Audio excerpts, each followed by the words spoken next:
ሌንጮ ለታ የተባለው ፋሽስታዊ ኦሮሞማ ነፍሰ ገዳይ የደርግ መንግስት ሲፈርስ የነበረው የአገሪቱ ሰራዊት አብዛኛው ኦሮሞ እንደነበር አምኗል። የሌንጮ ጸጸት ኦሮሞ የሚበዛበትን ያንን ሰራዊት ማፍረሱ ሲሆን ለእኛ ለአማራ ብሔርተኞች ግን ለዓመታት ስንሞግተው የነበረውን አንድ ሀቅ አረጋግጦልናል። ይኸውም ሀቅ ደርግ አመራሩም ሰራዊቱም የኦሮሞ ሲሆን በሶቪየት እንደተፈጸመው አብዮት በኮሚኒዝም ሽፋን የሊቃን ፍጅትና ፊውዳሊዝምን በመታገል ሽፋን በረቀቀ መንገድ ከፍተኛ ማህበራዊ የማደየት ስራ የተሰራውና ጠባሳው ዛሬም ድረስ ጎልቶ የሚታይ የዘር ፍጅት የተፈጸመው በአማራ ህዝብ ላይ ነው ብለን ለዓመታት ስንሞግት የነበረውን ሀቅ አረጋግጦልናል። በዚች ሀገር ውስጥ በአማራ ህዝብ ላይ የተፈጸመውን ግፍና ደባ እጅግ የከፋ የሚያደርገው ደርግ የአማራ ሊቃንን በፊውዳሊዝም ሽፋን በኋላም በቀይ ሽብር ዘመቻ ሲጨርስ ከተማ ወለድ ትግሬዎች ከሻዕቢያ ጋር ሆነው የመሰረቱት ኢህአፓ የተሰኘው ድርጅት ደግሞ ወጣት የአማራ ልጆችን በከተማ ሽብር በጅምላ በመግደል በአማራ ህዝብ ላይ ትይዩ የዘር ፍጅት ፈጽሟል። በአማራ ህዝብ ላይ የተፈጸመው ግፍና የዘር ፍጅት በኦሮሞ ደርግና በትግሬው ኢህአፓ ብቻ ተፈጽሞ ያቆመ ሳይሆን የጫካው ትግሬ ቡድን ራሱን ህወሓት በሚል ስም በመጥራት የኦሮሞ ድርጅት የሆነውን ደርግ የአማራ በማስመሰል የራሱን ህዝብ በአማራ ጥላቻ ቀስቅሶ በማደራጀትና በሻዕቢያ አስታጣቂነት ላለፉት 50 ዓመታት በአማራ ህዝብ ላይ የፈጸመውን የዘር ማጥፋት ወንጀል እያየነው ነው።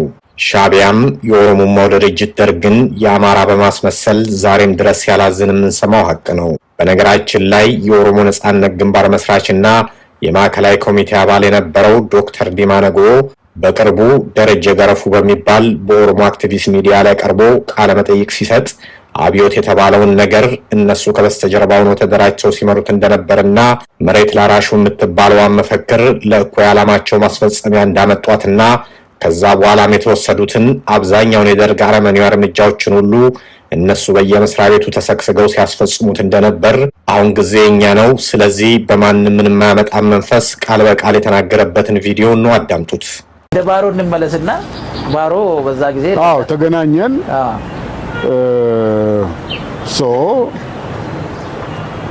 ባሮ ከዛ በኋላ እኔና ባሮ መገናኘት ጀመር። ሌላም ኢንተረስት ስላለን ማለት ነው። ያው በኋላ መጣ የተማሪ ንቅናቄ ብቻ ሳይሆን ከዛም በተጨማሪ መገናኘት ጀመርን። ከወንድሙ ጋር ነበር የሚኖረው፣ ቤታቸውን መሄድ ጀመርኩ ማለት ነው። ከቄስ ጉዲና ጋር ከእሳቸው ጋር ነበር አብሮ ነበር የሚኖሩት።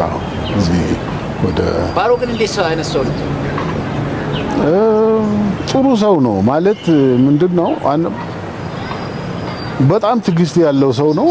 ደግሞ ለሰውም ክብር አለው። ኦኬ። ያቺ ወረቀት የጭቆና ቅብብሎሽ የምትለዋ ትሪገር ያደረገች ማን ነው የጻፋት? እሷን ያው የኛው ግሩፕ ነው። ኦኬ። ድርጅቱ ነው የጻፈው? አዎ። እሺ። ያቺ አስፈቀደች። ኦኬ። ተካት ሁሉ እንዲደርሰው አውቃችሁ ያረጋችሁ እንዴ እናንተ? ምን ሄደንም ሰጠዋለን። እሱም ችግር የለም። ተካ ጋር አዎ ቤቱም እንሄዳለን። ኦነግ መኖሩን ተካ ያውቃል እንዴ? ለምን አያውቅም? ማለት ያውቃል። አዎ ግን ሊጎዳ አይፈልግም። ኦኬ። የደህንነት ያወቀ ደህንነትም ቢሆን ደምሴ ቡልቶስ ያውቃሉ ወይ? ኦፍ ኮርስ ያውቃል እንዴ? በደንብ ያውቃል። እንዴት አያውቅም? ኖ ማለቴ አሁን የተካት ሁሉ ነገሩኝ። የተካት ሁሉ ሲምፓታይዝ ያውቃል። ደውል ጊዜ ኮኔ ባሮ ቤት አገኘዋለሁ። ደምሴ ገባኝ። እንዲሁ ማለት ራት ምናምን ሁሉ ሰርግ የባሮ ሰርግ ራሱ ባሮ የደምሴ ቡልቶን እህት ነው ያገባው። አዎ። እና ሰርጉ ራሱ ፖለቲካል ሜሬጅ ማለት ያልተገኘበት የለም ነው የሚባለው። አምቦ ሄደው ብዙ ቦታ ነው ሄዱት። እና እኔ አልነበርኩም ባይዘው እዛ ሰርጉ ላይ። ግን ደምሴ ቤት ነው የምትሄዱት ወይስ ደምሴ ነው የባሮ ቤት? ደምሴ ቤት እጃ አላውቅም፣ ግን ደምሴ ይመጣል። የባሮ ቤት? አዎ ባሮ ቤት ይመጣል። በምን ፖዚሽን? ባሮ ስልጣን ያኔ ኮሎኔል ነበር። ገባኝ። ግን ባሮ ስልጣን የለውም። አማቹ ነው። ኦኬ ገባኝ። ኦኬ ማለት ኦኬ። ያው ግን በደንብ እንደሚያወሩ ነው መቼም። አዎ ያወራሉ። እርስዎ አብረው ደምሴን አውርተውት ያውቃሉ? አዎ ደርጉ እና ሞገስና ደምሴ ናቸው ማለት ነው። ያንን አዋጅ እና እኛ ጋር መጣ። ኦፍ ኮርስ እኛ ዘገየን። ከዚህ በፊትም መሬት ይዞታ ሰርቷል። እሱ ጠቆምናቸው ሄዱ። እሱ ጋር ህጉንም ድራፍት አደረገ። ከሌላ አንድ ሰው ጋር መሰለኝ አንድ ኤርትራዊ ነበር መሬት ይዞታ ውስጥ የነበረ ጉንም ድራፍት አረጉ በኋላ ሚኒስትርም ሆነ አዎ ሲሆን እኛም እዛ ተሰባሰብን እዛ ገባችሁ ገባ ነው በየቦታው ስለዚህ ዋናው ቁልፍ የሆኑ ቦታዎች ማለት ባሮ ቱምሳ ገና የተማሪዎች ህብረት ፕሬዝዳንት በነበረበት 1958 መሬት ላራሹ የሚለውን ተርም ኮይን አረገ እርሶ ደግሞ ፔፐር ሰሩበት በኋላ ደግሞ እናንተው የምትፈልጉት ህግ እንዲያጸድቅ ህግ እንዲያረቅ አረጋችሁ የዛው ህግ ሚኒስትር ደግሞ የእናንተው ሰው ሆነ ስለዚህ ምንም ይሄ እናንተ ፕሮጀክት ነው እና ፕሮጀክት ነው እዛ ላይ መረባረብ አይን ማውጣት ምንም አይን ማያስፈልግ ይሄ ለውጥ አስፈላጊ ነው የኛ ህዝብ ይጠቀማል ተጠቃሚነቱ ለገበሬው ነው ገበሬው ይጠቀማል ብለ ስለዚህ መሬት ላራሹ ላይ ኦነግ በጣም ድርሻው ጉልህ ነበር ማለት ነው እዚህ ጋር እንደ ቆም ላርጋችሁና እንቀጥላለን ዘገየ ማን ነው ለምትሉ ሰዎች እንግዲህ በፎቶ ለምታዩት ነው ዘገየ አሁን በቅርብ ነው የሞተው ያው በአብይ አህመድ ኢትዮጵያ ውስጥ እንደ ጀግና ተቆጥሮ በየቴሌቪዥኑ በየምናምኑ ሁሉ በቃ እንደ ጀግና እንትን ሲልለት ዜና ሲሰራለት ሁሉ ነበር ትልቅ ሰው እንደሞተ ሁሉ ሲነገርለት ነበር ብዙ ሰዎች አያውቁትም በደርግ ጊዜ ባለስልጣን የነበረ ያው ዲማኖ ጎንዳላችሁ ሆን ብለን እሱን ጠቆምን እሱን አሾምን ያው መንግስቱም ከነሱ ጋር ነው የሚሰሩት ጠቅላላ ኦሮሞዎቹ ነተካት ሁሉ የሚባለው የባህል ስላሴ ጊዜ የደህንነት መስሪያ ቤት ዋና የነበረውም ከነሱ ጋር ነው የሚሰራው በሚሊተሪ የነበረውም እንደነ ደምሴ ቡልቱ ሁሉም አብረው ነው የሚሰሩትና በተማሪ እንቅስቃሴ ውስጥም በመናምን ተያይዘው ነው የሚሰሩት እሱን አስመደቡት ቁልፍ ቦታ ገባን ከዛ በኋላ ያለውን ነገር ሁሉ እነሱ ናቸው የሰሩት ያው የነበረውን አረመኔያዊ ጭፍጨፋ ይሄ ዘገየ የሚባለው በዛ ጊዜ የውጭ ሀገር ጋዜጠኞች መጥተው ሲጠይቁት ስለ እንደ ፌር ትራያል ነገር ሰዎች ተገቢውን የሆነ የህግ ፕሮሰስ እንዲያልፉ ሲጠይቁት እንደዚህ ብሎ ነገር የለም ማለት አብዮታዊ እንትን ነው ጃንክ ዳውትን ምናረጋው እንደ ቆሻሻ ነው ምንጥለው አይነት ነገር ይያለ ነው ሲናገር የነበረውና ከዛ በኋላ የተጨፈጨፈው ሁሉ በእንደዚህ አይነት ሜንታሊቲ ነው ከዛ በኋላ ትንሽ ወያኔ ሲመጣ ደግሞ በኦነግ ባለስልጣንነት ጃኬቱን ቀይሮ መጥቶ በወተር በአረባ ጉጉ በመናምን የተጨፈጨፉ አማራዎችን ያስጨፈጨፈ ያለ ሳዲስት ነው በነገራችን ላይ አሁን አብይ አህመድ ደግሞ የዚህ ናሽናል ዳያሎግ ምናምን ከበስተጀርባው ነው እንዲዘውር አምጥቶታል አያችሁ የኦሮሞቹ ምንም ቢሆን ውላቸውን አይረሱምና በጣም ወረደ ይችን ቪዲዮ ልጋብዛችሁ ነው ምን አይነት ሰው እንደሆነ የእሱን ልጋብዛችሁና በእንግሊዘኛ ነች አጠር ያለች ነች እሷን ታዳምጡና የዳውድ ኢብሳ ይቀጥላል ተከታተሉት against the mass has to be junked. What you're saying is that a Western concept of law and order is really quite irrelevant. Irrelevant in this context. This defence, and the regime's formal sanctioning of such actions, helped set the stage for 17 years of bloodshed and the near-total annihilation of the Amhara intelligentsia. He argues that law is irrelevant and only revolutionary legality should apply. Within this framework, anyone labelled an enemy could be stripped of their rights, forcibly detained, and executed without trial. The mechanisms of justice, trials, hearings, and due process are entirely abandoned. History has documented the devastating impact of those decisions. Tens of thousands were killed without trial, Ethiopia scarred and still unable to recover. When the TPLF entered Addis Ababa in 1991, he re-emerged as a member of the Oromo Liberation Front, OLF, and was appointed minister by Tigray People Liberation Front. In 1992, here he was with OLF chairman on national TV. That following year, the Oromo Liberation Front carried out one of the deadliest massacres in the nation's history, targeting Amhara civilians. Footage of the killings was made public and broadcasted on national television. The OLF was eventually expelled from the transitional government.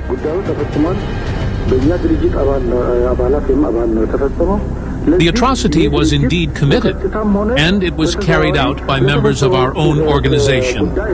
For any actions taken by our members, we are directly or indirectly accountable. Zegaye then changed his approach, becoming less visible in politics and running NGOs called Hunda in the Oromia region. When Abiy Ahmed came to power in 2018, Zegai resurfaced as part of the National Dialogue and Reconciliation Commission, playing key role behind the scene to set agendas. መንግስቱ ለእናንተ እንዴት ነበር? ማለት ለኛ እንደ እንትን ሳይሆን እንደ አሁን መሬት ላራሹ መንግስቱ እርግጥ ለመናገር መንግስቱ ባይኖር ኖሮ ያ አዋጅ አይታወጅም። እሱ ያንን ኃይል ሞቢላይዝ አድርጎ ነው ድምጽ ያሰጠው። ያንን ታች ያለው ነው እና እዛ ላይ ክሬዲት አለው። ኦልሬዲ ደግሞ በአብዛኛው አካባቢ ይሄ ባለመሬቱን አባረዋል። ሰው በተለይ ኢንዲጂነስ ያልሆነውን አባረው ከተማ ገብተዋል። ባላባቶቹ ሄደዋል ማለት ነው። ከተማ ገብተዋል በአብዛኛዎቹ። ኢን ፕራክቲስ በብዙ ቦታ ይሄ ሊጋላይዝ ማድረግ ነው እንጂ የቀረው በብዙ ቦታ ሲዳሞ ውስጥ ምናምን በቃ ከተማ ገብተዋል ተባረው። ግማሹ አዲስ አበባ ገብተዋል። ሶ የእርሱ አባት ግን ምንም አልሆነም አይደል? እዛ አባቴ እኔ በህይወት አልነበሩም። ኦኬ።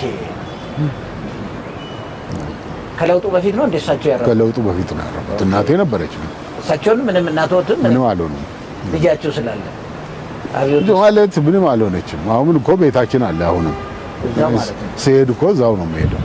ያው መሬቱ ግን እንደማንኛውም የሆነ የሚሰጠው ያህል ተሰጥቶ ልክ ነው። አዎ ያው ከህዝብ ጋር መጥፎ ግንኙነት ያለው ሰው ነው እንጂ ከህዝብ ጋር ተግባብቶ ይኖር የነበረ ሰው መሬት ባለመሬትም ቢሆን ምንም አልሆነም። ደርግ አስሮናል። ማን ነው ደርግ ሳይሆን የመጨረሻው ኃይለ ሥላሴ መንግስት ወደ መጨረሻው ጋር የሆነ እንትን ፈጥኖ ደራሽ ውስጥ ስናደራጅ ነበር። ድሮ እንግዲህ ታደሰ ብሩ እዛ ነበርዋል እና የሆነ አንድ 50 አለቃ እኔም አግኝቼዋለሁ። ያን 50 አለቃ ግን ስሜን አልነገርኩትም። እሺ እና ባሮ ሌንጮ ስንት ሰው ነው የተያዘው? ኦኬ ማዕከላዊ በኋላ ምን እናደርጋለን? እኔ ደግሞ ያኔ ወለጋ ነው የምሰራው። እነዚህ ሰዎችን እንደ ነገር ካረጉ ብዬ ወደ ሱዳን ጠረፍ ኩርሙ ሄድኩ ለስራ። ኦኬ ወሬውን እያዳመጥኩ አንደገ ልክ አሶሳ አካባቢ ስደርስ ተፈተዋል አሉ። የያዛቸው ግን ምን አድርገዋል ብሎ ነው የያዛቸው? ወታደሩን ሰበር ታደርጉ ነው ኦሮሞዎችን ያደራጃል ማለት ደረሰበት እንደ ደረሰ? አዎ 50 አለቃው ራሱ ሄዶ ካዳን እንጂ ካዳን 50 አለቃው እና ኦኬ እኔ ወደዛ ልሄድ ነበር ወደ ሱዳን። በቃ ኦሬዲ ሰዎቹ እንትን ቢሉ አዎ ግን አስወራን ከተማው ውስጥ ለምን ኦሮምኛ አትናገሩ ኦሮምኛ ለምንድን ነው የምትናገሩ ብሎ ይልማሽ በሽ ያሰራቸው ያስወራ ነው። እናንተ ያላችሁት ወታደር ማለት ወታደር እንትን አድርጓል ማለት ነው። እሱን ሰው ግልብጥ ብሎ አንድ ቀን አፄ ኃይለ ሥላሴ በዛ በሶስተኛ እንትን በኩል ሲያልፉ መሬት ላይ እንዴት ነው ዝሮሳ ቤት የሚባል ኦሮምኛም ተሆኑ ሰዎች አሉ። ትውልን እዚህ ሰዎቻችን እዚህ ኦሮምኛ ትናገሩ ተብሎ ታስረዋል። ኃይለ ሥላሴ እያሉ ነው የሆነው? አዎ ኦኬ ወደ መጨረሻ ጋር ኦኬ ኦልሬዲ ካቢኔው ተለውጧል መሰለኝ እና ፈቷቸው። ኤኒዌይ ይሄ ሁሉ ነበረ ማለት። በመጨረሻም ላነሳው ሀሳብ ማጠናከሪያ ይሆን ዘንድ በሰዓቱ የአማራ ስም ይዞ መገኘት ራሱ በፊውዳል ያስፈርጅና ያስቀጣ እንደነበር ምናልባትም ለአደጋ ይዳርግ እንደነበር የሚያስገነዝብ አንድ ኢንተርቪው ላይ ተቀንጭቦ የተቀነጨበ ቪዲዮ አለ። እሱን አስደምጣችኋለሁ። ሀሳቡን ማጠናከሪያ ነው። በጣም አጭር ነች። እሷን ተከታተሉት። በዛ እንጨርሳለን። ስለተከታተላችሁኝ አመሰግናለሁ። መልካም ጊዜ። ስሙን እስከ አቶ እንድጠራው ይፈቅዱልኛል? በጣም ግዛው ዘውዱ ቅጣው። ስሙ ብቻውን ጣጣ አምጥቶቦት አያውቅም? አዎ፣ በአንድ አጋጣሚ አምጥቶብኝ ነበር። ፈገግ ስላሰኘች ነው። እስቲ ለተመልካቾቻችን እንገሩልን። በጊዜው ይሄ ስም ያላሰብኩትን ነገር ሲያመጣ አስቤዋለሁ በከፊል ግን መጀመሪያውንም ጥርጣሬ ያለኝ ምክንያቱም በጊዜው የነበረው የፖለቲካ አቅጣጫ እና የፖለቲካ ብልት ስምንም እንደ መደብ ደረጃ ስለሚያይ